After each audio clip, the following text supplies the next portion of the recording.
Part 4. I hope you're not tired of this.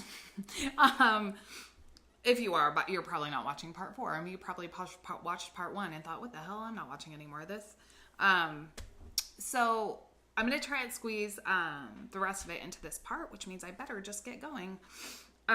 Okay, so what we just did, if you played along with me, is you made a list of reasons that you had weight loss surgery. Now, I want you to do the same thing, except we're going to do it different. I want you to write 5 things that you are really happy when you're doing them. Like it doesn't have to be a job. It doesn't have to be, if you're happy doing dishes, girl or boy, right, doing dishes. 5 things that you're really happy when you're doing them. And I'll just sit here and wait. I did them too, but I already did them, so I'm just going to sit here and wait while you do them. You should probably pause it because I'm not going to wait that long. Sometimes I do wish I had a watch. I had a Swatch watch when I was a kid that I loved. Anyway, and we're back. So this was my list of, and this is actually kind of something that I did before when I came up with my business plan. So, but this is, I kind of recreated it, I guess. I kind of rethought about it. So 5 things that I know that I'm really happy when I'm doing them. In not a specific order. Number 1, I'm really happy when I'm speaking. I like to talk. You know that about me.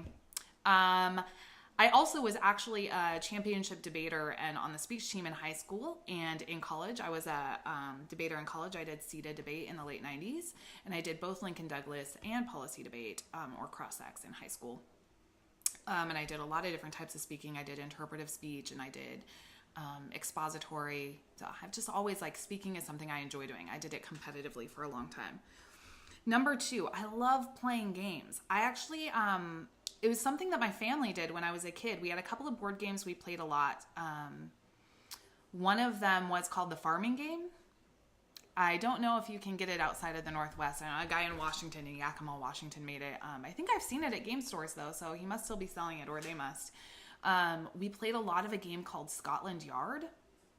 And we played a lot of Pictionary. We played a lot of Balderdash. It was something my family did together when I was a kid. Then in the late 90s, I started getting into strategic hobby European board games. And that's something that I'm really passionate about. Before I got divorced to my very dear friend, also my ex-husband, we had over 200 board games that we then split and divided. So it's something I'm really passionate about. I've been collecting them.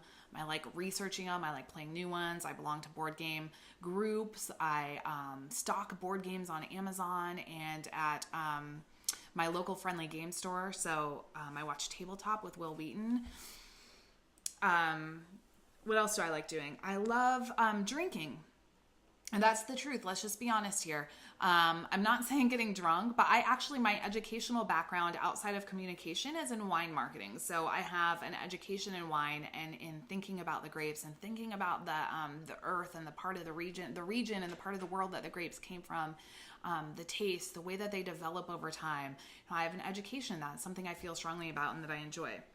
I love playing on my kids' level. So I don't do this still to this day as much as I should, but I love playing with my kids the most when I enter their world, right? Not when I ask them to enter mine. And 5, I'm extremely competitive, which is probably why I spoke competitively and did debate and also why I like games. But I love achieving sales numbers. I love going for the close. I like locking in. I've had a couple of good ones at work lately, and I just like closing the deal. I like taking my last year's sales goal and figuring out how much I think I can exceed it by, and then making my goal 10% higher. So I really love doing that. I really get off on that. So I don't know what you did, what you wrote down, but that was my list. So then the question is, what are 5 jobs, hobbies, lifestyles, relationships, anything you could build around the things you love doing the most?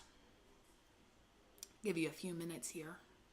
You don't even have to do one for each. If you can think of 5 different ways that you can have a job about something that you love, or go for it. I'm not going to limit you to 5. Think as big as you can. Dream big, dream bigger. That's Chris's and my MO.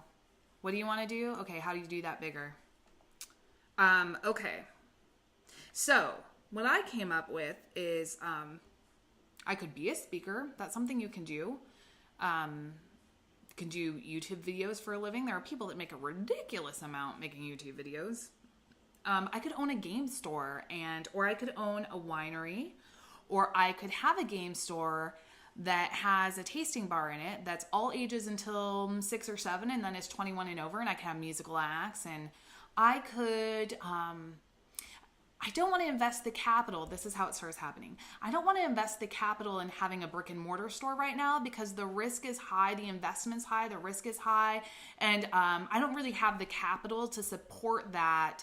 And frankly, I don't really have the time to support that because I'm still working my day job. So what if I had an online store? Then I could manage my inventory really closely. I could just sell a couple of things. It would be easier to compete with Amazon because I could specialize in things that Amazon doesn't carry. You see, it starts working. Like, how can I create a job, or how can I create an experience doing something that I'm happiest doing? Now, what happens if I combine speaking with that? What happens if I do an online retail store and a YouTube series? And you know what I could actually do? And this idea came to me.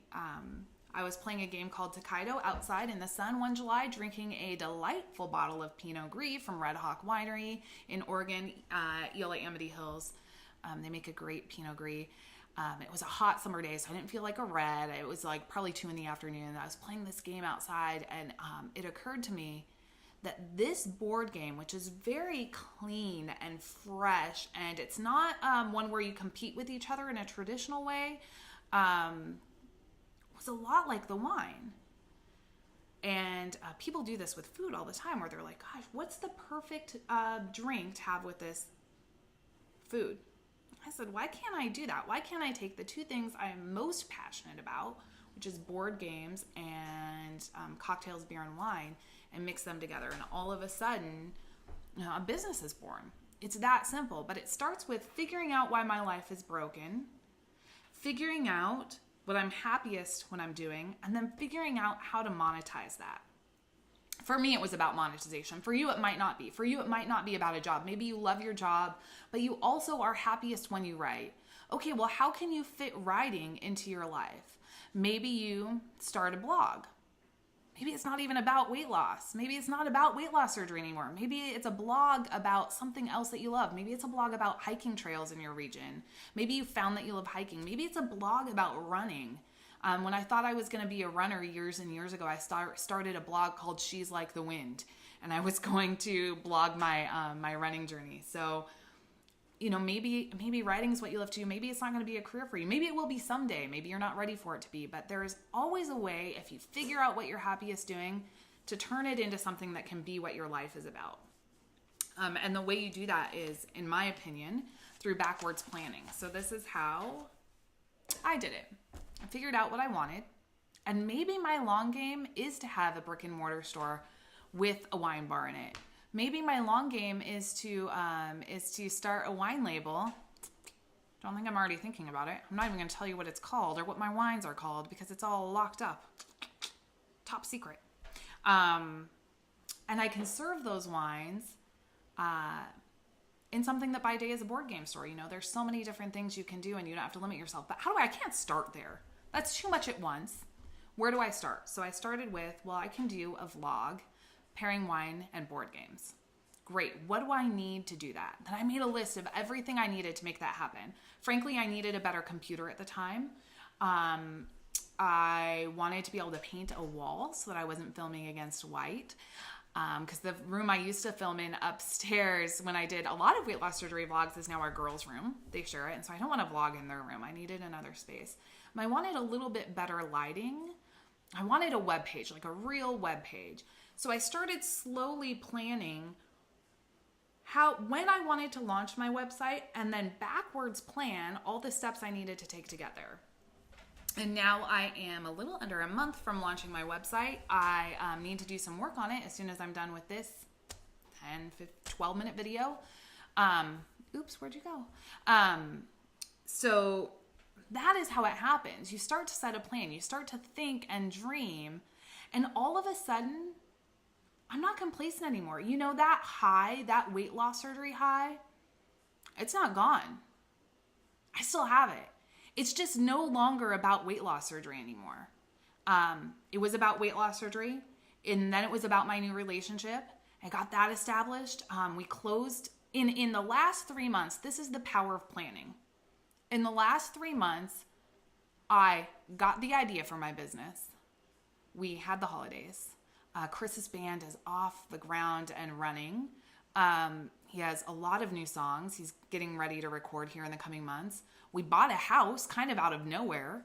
I'm starting my webpage next month. I'm talking to game developers, and I'm getting wholesale pricing. We actually registered our business in the state of Oregon. You don't do that much in 3 months with 4 kids, 2 full-time jobs. All 4 kids are in activities and the holidays. And we got a dog kind of out of nowhere too. You don't do that unless you are being intentional about what you're doing. Because 3 months goes by like that. In most 3 months that go by in your life, you're like, crap, 3 months just passed. How's it March already? But you never think about, holy crap, in the last 3 months, I did all of these things. And it's in doing that, it's in affecting change that you keep the weight loss surgery high. So, I don't know. I hope I'm not too much on my soapbox, though that's kind of what I'm known for, because what I really want is, for a lot of people, the weight loss surgery high goes away, or they no longer feel like they belong in the community because they're no longer, their life is no longer about losing weight, and that's okay.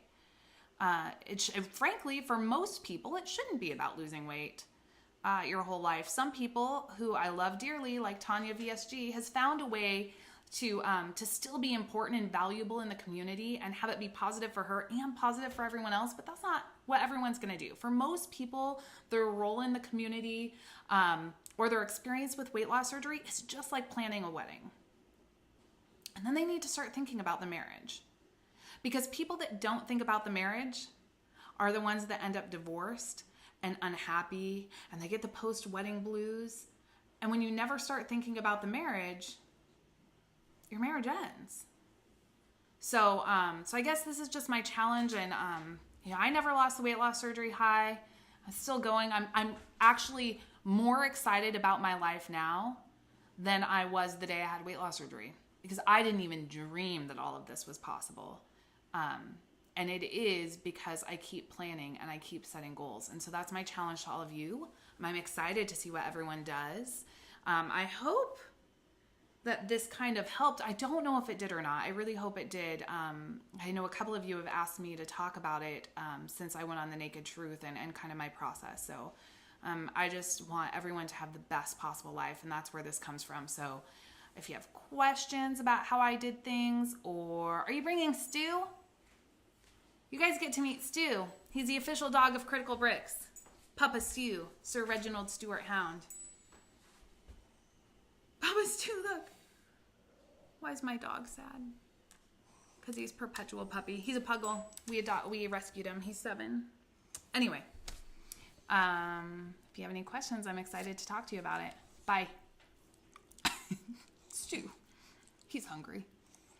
Stu has weight loss surgery neck. Come back. Stu has weight loss surgery neck. Okay, bye.